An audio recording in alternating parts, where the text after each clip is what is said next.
жатырсыңдар? Ойбай, мына жерде қоқыс толып қалыпты ғой. Келіңдер қоқысты жинап тастайық. Бұлай айналаға қоқысты тастауға болмайды. Қоқысты көрсеңдер, жинап жүріңдер. Ал сен ана қоқысты жақсылық. Әкел, сал.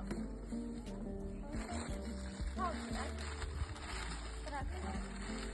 міне көрдіңдер ме? Қалай тазарды қоқыстан. Дәл осылай қоқыстан табиғатты қорғап жүріңдер. Қызым, біз жүзімді қыста көмеміз, суыққа тоңбау үшін.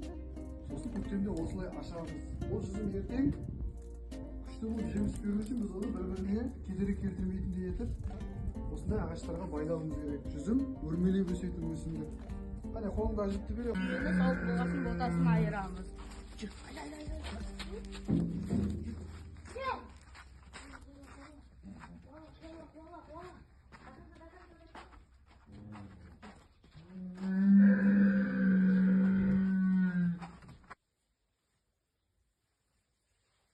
басын көтермеңіз.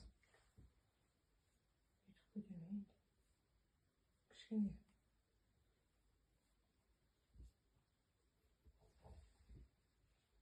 Достарге мама. Иә. Сосын мамасы күшті қалып өріп берсінші осы майғыз. Кезесен жікті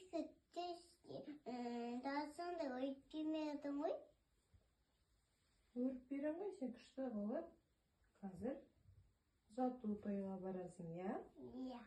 Әжесімен бірге ұзату тойға барып келеді. Сен досын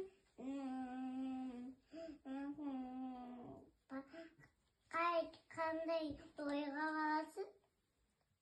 Ұзатады, ән айтады. Әже, мама. Міне майғызым, осылай шашыңды өріп, шашбау тағамыз. Шашбауда күшті болып тұр менің қызымның. Енді тақия киеміз. Кезінде қыздар тақия киіп жүрген. Айтпай әжесінің сұлу қызына көз өтіп кетпесін, түкіріп қойсын, әжесі тойға баратын әдемі қызына. Айтпай.